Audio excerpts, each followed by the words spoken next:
You're listening to Arcane Carolinas, an exploration of the Carolinas' folklore, legends, myths, and modern weird. Each episode, we examine the historical context of our topic and aim to preserve some of the stories that help make this part of the world such a fascinating place.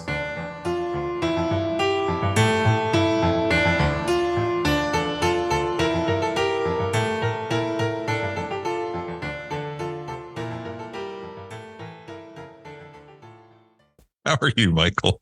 I'm doing well. How are you, Charlie? I'm okay. This just feels like a very insincere greeting because we've been talking for 10 minutes and I was like, how do we even start this? That's always the case. We've always already been talking for 10 minutes. They just don't get to be here for that. Welcome back to Arcane Carolinas Spooky Season 2023. We are well into the deluge of episodes and social media posts and stuff on Patreon. I'm your co-host, Charlie Mushaw. I'm your other co-host, multi-award-winning novelist, Michael G. Williams. And this is an episode that is being recorded a little bit out of band, kind of like the one we just did. But that's good because I'm able to shoehorn in some things like, please nominate us for the WRAL Voters' Choice Award by going to wral.com/VCAS. The category is professional entertainment, then podcast. There will be a link for that in the show notes. But if we get nominated, you can vote for us there. So hopefully we get nominated and make it to the voting round. Anyway, we appreciate everybody that's helped us out with that thus far this year. And we already offered our sincere thanks last year for that as well. Also, I've been getting to read reviews of the book, and there's a few new reviews for the podcast. Oh, excellent. Yeah. And that is an amazing experience. Thank you. Like, sincerely, thank you for that. Thank you to everyone that's gotten the book, and extra thanks to the people that are leaving reviews on Amazon and Goodreads. It is really appreciated. It really makes my day to see that people are enjoying it. So thanks. Yeah. Speaking for myself as an author, reviews are very important to being motivated to continue. Thank you for the reviews. Thank you for checking out the book. Arcane Carolinas Volume 1, now in print, available on Amazon.com. You can get to the link directly through arcanecarolinas.com and clicking on store. It'll take you straight to it. And the link in the show notes for this episode. But more importantly, Michael, it has been a while since I have talked to you and led on an episode about ghosts. We're having a really ghosty, spooky season this year, and I'm really into that. So ghosty. So I feel like it might be the theme. We do a thing in our house where each year we watch a bunch of Halloween movies around a theme. So like last year was slashers. This year it's vampires. Okay. I feel like for the show, for Arcane Carolinas, well, let's just call our theme this year for spooky season ghosts. I like it. I dig that. Yeah. How's your spooky season viewing? You do a whole schedule. I know you like hoard content all year to watch. Oh, yeah. No, we've been watching Wellington Paranormal, which I'm really enjoying. It's really fun. A little spin-off from the original What We Do in the Shadows movies. It's basically if the X-Files and Reno 911 had a very low budget baby, then you would get Wellington Paranormal, and it's so great. I love it so much. And for instance, speaking of vampires, we recently watched Near Dark. Nice. Yeah, my favorite vampire movie. All right. But we're not talking about vampires, we're talking about ghosts. Yes. So let's get ghosty. Yes. The location is one we've not done before, Avery County. It is also the latest, newest. It's still got that new county smell. Okay, that's awesome. It's the most recently formed of North Carolina's counties. Sits on the Tennessee border and was formed in 1911. Oh, wow. That's pretty late. Yeah. They chopped off bits of Caldwell, Mitchell, and Watauga. And because prior to that, it was an exceptionally and kind of remains a pretty remote area. Yeah, it's way up there. Like to the point where pre-colonial era, it may have been used as Cherokee game lands. Maybe. But there's so little artifacts. Like it is one of those pieces of countryside that is true wilderness. Yeah. That's high mountains up there. And that's higher up than the places where we know Cherokee did use seasonal game lands in the mountains. Yes. It's pretty high up there. So it's pretty cool. Upon establishment, it was named for, I'm probably going to pronounce this wrong, Waitstill Avery. He was a colonel in the American Revolutionary War and the first Attorney General of North Carolina. Oh, okay. Other notable things about Avery County. It is known for the large amount of Christmas trees that it produces. Oh, yeah, that's very big in the mountains. It's the home of Beach Mountain and skiing. I think it's like the only place you can go skiing in North Carolina, or one of the only places. Yeah. And throwback to last summer's road trip into the Land of Oz. Oh, is that where Land of Oz is? Yes. Nice. Okay. The county seat. Again, the history for this was like super easy because it's so new. Oh, yeah. All right. I could probably find somebody to ask about all this. I was there. They built the town 5 minutes ago, and the courthouse will be finished tomorrow. Speaking of courthouses and county seats, the county seat was originally in the town of Elk Park, which was at the time the largest town in the county. But they built the county courthouse in 1912, and the seat was moved to that central location of what was then an unincorporated area known as Fields of Tow. All right. Bunch of toes in a field. Is it TOE tow or TOW tow? TOE, as in like just big toes, just pinky toe, big toe, toes. I'm going to assume that's a reference to a plant I don't recognize. Yeah. Fields of Tow. It's now, they changed the name. It's now the town of Newland because it's new land. So the reason that this is worth mentioning, besides the hilarious name Fields of Tow, is that this is, you want to talk about like local folklore and like legends that get passed down about contemporary things. Apparently the Elk Park citizens really wanted to be the county seat, and they didn't want to hand over the records, like the town records and books.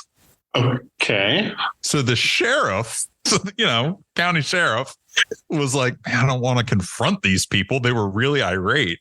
So he had his wife bake a whole bunch of cookies and then had a local minister deliver them to like a council meeting as a peace offering. Okay. Essentially saying, guys, I don't want to make this a thing. You got to turn the books over. Like the financial records. Yeah. Okay. You're not going to get to be the county seat. It's not my fault. You got to hand the books over. Come on now. And they apparently did. Okay. In exchange for cookies. Why not? Yep. Which is hilarious to me. Yeah. An unexplored, at least I haven't seen it publicly commented on very much, but an aspect of the recently passed state budget is a provision that allows state legislators to sell their records to the highest bidder and to sell public records to the highest bidder. It undoes a lot of the open records requirements. That's weird. And it sets up opportunities where they could say, in return for a giant tray of cookies, we will give you these records. Or, in return for a giant tray of money or whatever. Cookie Monster would be very excited about that. To be on the receiving end. That's if Cookie Monster was an elected official. Me give you record 4 dozen chocolate chip cookies. I imagine that if somebody offered Cookie Monster 4 dozen cookies in return for his records, you would just see a bunch of like vinyl flying out of the window.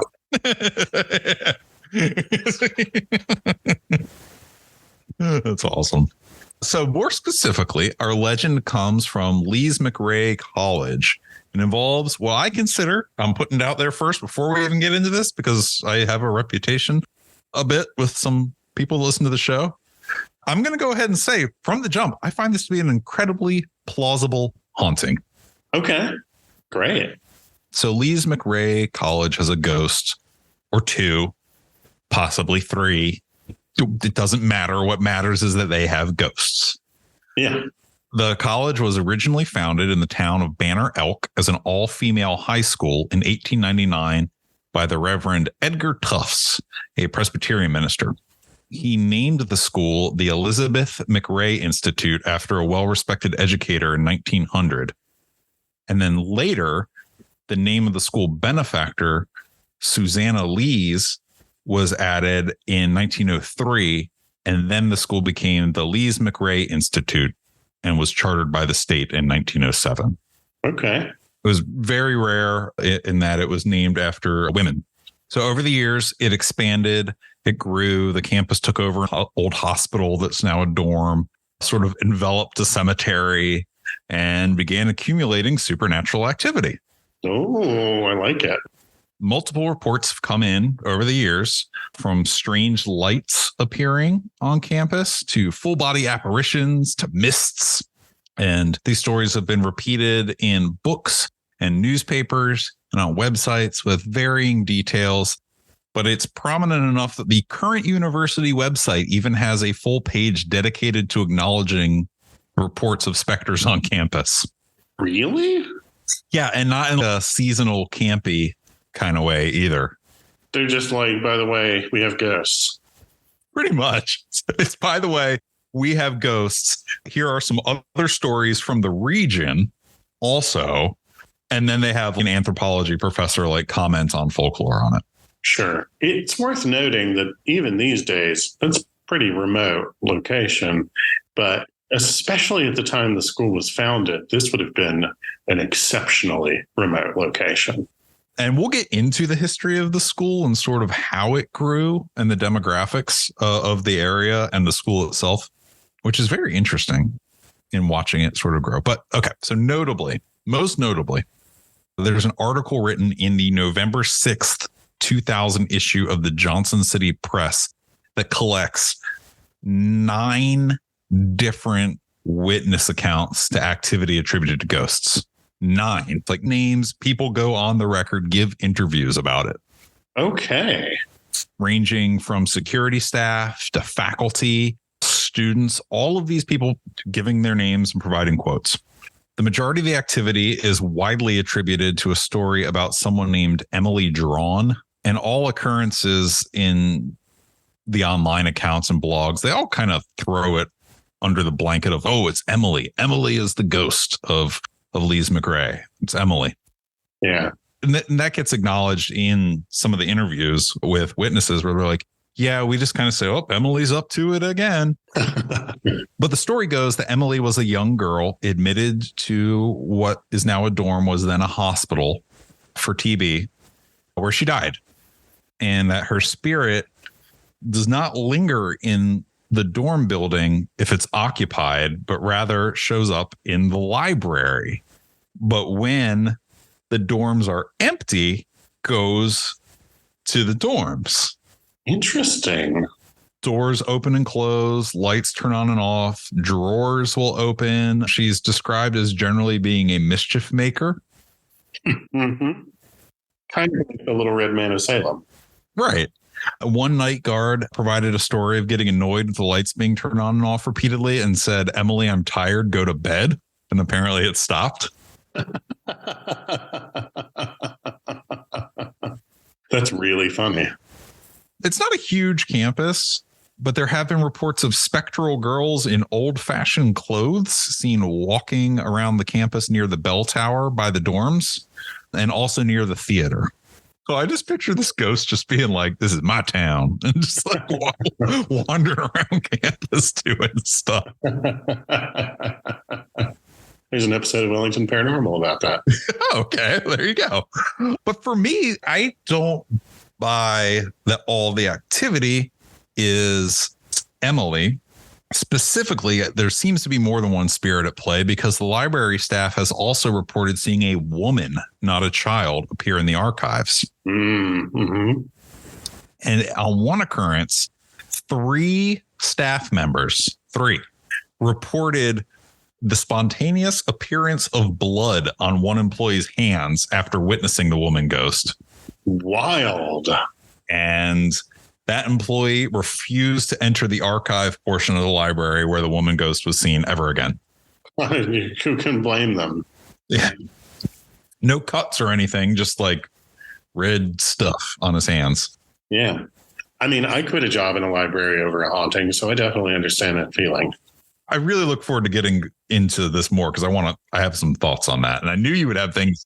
As soon as I found this and started reading it, I was like, oh, Michael's going to have things to say. He's going to have feelings about this. Oh, history. What is now Tate Residence Hall was verifiably a hospital for the region. So to your point about it being remote, this hospital served patients from 9 surrounding counties in North Carolina and Tennessee, and was the primary medical center for more than 60,000 people during its time of operation. Wow. Yeah, that adds up. It was originally known as Grace Hospital and was converted to dorms in 1961. There are a number of Emily Drons spelled the same in census and death records for Western North Carolina and even into Tennessee. There is even a headstone for an Emily Drawn in the cemetery on campus. Oh. The headstone very creepily says she is not dead, but sleeping. That's like one of the creepiest inscriptions you can run across. That one always really that one always gets into my brain. Yeah, then why'd you bury her? Somebody better let her out. Wake her up. Getting smelling salts. Oh. So the thing that gets a little sticky is that I couldn't line up any of the ages with that of a little girl. Everyone's too old. That doesn't preclude a little girl from having died from tuberculosis in the hospital. It could be a thing where the identity was just ascribed to the phenomena and the tragedy was like they just tacked on the story to match the very real deaths that likely occurred on site. Oh yeah, totally. I would also reckon that it is possible that a story about a teenager or even a young adult gets turned into a story about a little girl as a way to make it more tragic. Right. And then somebody sees this very weathered headstone with a creepy inscription and there's like, that's the name. Yeah. And also it was a very common name. Just because I couldn't find a death record of an Emily Drawn that was young doesn't mean that it didn't happen, because I did find census records with, 10-year-olds and 14-year-olds and whatnot. But then I couldn't figure out when they passed. Well, and death records were not required by the state until roughly that time. And it can be really spotty to find those. And even if it occurred after the point at which the state was requiring death records be filed for everyone, often those are not findable because they're private records. Right. So I'm not ruling it out. I just think that maybe the story, it got put in a wrapper. I think very real deaths maybe got put in a digestible wrapper for the sake of telling the story and attributing the phenomena, which is apparently just very well accepted as it occurs there. Which brings me to my next point that I would like to wax philosophical about for just a moment. Wax away. Colleges, libraries at colleges. Let's get into it. I would propose that these are places of knowledge where the mind concentrates in such a focused manner that it can unlock some heightened extrasensory sensitivity. I like this theory a lot. Okay. Yeah, I think I'm on board. We know, and this is speaking very broadly, that some people experience extrasensory phenomena that don't rise to the level of telekinesis or clairvoyance or remote viewing or anything like that. Any of those bigger things that come to mind when you say extrasensory phenomena. But we've talked about this. What do you call it when you can kind of feel that someone's staring at you? Oh, yeah. Mm-hmm. Right? Like, what is that? I don't know a term for it other than, sensing it. Right.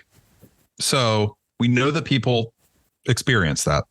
Another weird sort of extrasensory thing that we can't quite quantify, it's been totally memeified, is uncanny valley phenomena. Mm-hmm. Like if you're looking at something that just doesn't look quite human enough, but resembles a human enough that someone would attempt to pass it, and you just become uncomfortable. This is well documented as a challenge for CGI artists when they're making people on film. Totally. Why do we feel that? What is that? What is that sense?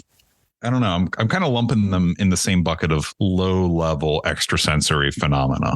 I like that, though. I do. My personal belief, I have absolutely no way to prove or demonstrate this, is that we do have some sort of low key extrasensory perception that just runs in the background all the time and is what leads to things like realizing somebody's staring at you from behind you, things like that. Right. I agree. We've talked about this privately. We may have even talked about this on the show at some point, that there's like something going on there. So again, chucking all the big stuff out the window. We're not talking remote viewing, telekinesis, whatever. My going theory on why libraries, colleges, specifically libraries at colleges, seem to be such hotspots for this type of activity is that it's a concentrated area of psychic energy in which people are all collectively intensely using their minds, and it somehow thins the veil between dimensions for the observer. Or conversely, what if that energy serves to draw in and attract ghosts for the same reason? What if that energy and that phenomena acts like a beacon? I really like that. I like both of those a lot, in part because that is very harmonious with the idea of the stone tape theory and the idea that like there are not just the experience of people, but powerfully considered, powerfully reflected upon experiences of people having very intense experiences in these places. And so that would increase the likelihood of something like that getting to occur. I also really like the idea that sort of the communal application of brain power literally thins the veil in these places. And I'm going to take that and suggest a potential additional component of that theory. And that is, everybody knows that kids are more psychic than adults. There are just so many countless stories of people whose children, when they're very small, will recall past lives, things like that. I know a writer friend of mine whose child, now he's 30 or something, but when he was, say, 3, he had very vivid descriptions of his previous life that kind of freaked her out. And she never really had a way to research any of it. There wasn't any of it that was specific enough for her to go research and verify independently. But he did say things that there was no way that a 3-year-old in the place where they were would know. Good day, governor. Fancy some fish and chips. Like, we're in Ohio. Why are you talking like Yeah, and they're like, there's so many stories of children saying that they see spirits that other people are not perceiving, countless examples of ways that children seem to manifest psychic abilities while they are children. And what if at the other end of that maturation process, there's another burst of psychic sensitivity as their brains age out of having those abilities so readily available? Almost like the way that some people experience kind of a second puberty at the end of puberty, a second growth spurt, a second wave of body changes. What if the same thing is happening in the brain and in the mind and on a spiritual level as well at that same age? So now you have a campus chock full of people at that age, potentially going through some developmental phase like that, where all of a sudden all the antennae are up, all the psychic powers are reactivated and amped up as sort of a last gasp of that youthful access to them. And they're applying their brains intensely to study, and they're having all sorts of intense experiences as their first time out in the world on their own, potentially. And all of that adds up to, it's not just thinning the veil, it is thinning the veil and throwing open the hailing frequencies and saying, come on, world, let's make something happen. I like it. I think it's important at this point in the conversation to reiterate, because we say this a lot at the live ones. This is all just our opinion, and we are just spitballing and waxing philosophical. We are not claiming that this is how the universe works, that we have any answers. This is just having fun and having a conversation. So please don't think that we're sitting here telling you that this is the way you should think. Yeah, none of that was meant to be prescriptive. That was all me just like what ifing, to the point that I'm probably going to use that in a book, but I'm not actually trying to produce dogma. But I love it. I love that theory. I love the idea that there could be a reason that these places turn up in these stories so much, right? And spitballing ideas about what if this is the reason that occurs is great. Anyway, Lees-McRae College, they got ghosts. They do got ghosts, it sounds like. I really want to go read the webpage. I'll link to that webpage in the show notes for this episode. It just all sounds very plausible to me. Extended periods of time of multiple people reporting that they see things across different careers and roles at the university, and the perfect storm of things that have occurred on what is now the campus based on our loose belief structures on what ghosts may or may not be. I really like this as a haunted college. And I'm going to say that people who work in education these days, especially K-12 education, are under ever more scrutiny, like more scrutiny than they have been ever before, potentially. And admitting having experienced something unusual potentially opens these people up to a form of criticism that could be professionally hazardous. Oh, it is a college now. I'm sorry. It's a 4-year school. I know. But even at a college, that is still true to some degree. And I think that it's very bold of these people to be willing to put their names on their accounts. And I think it indicates the sincerity of their reporting of their experiences. So we hope you're enjoying Spooky Season 2023 so far. We're going to keep them coming, and we're enjoying making them. So thank you for listening. Yeah, thanks very much for listening.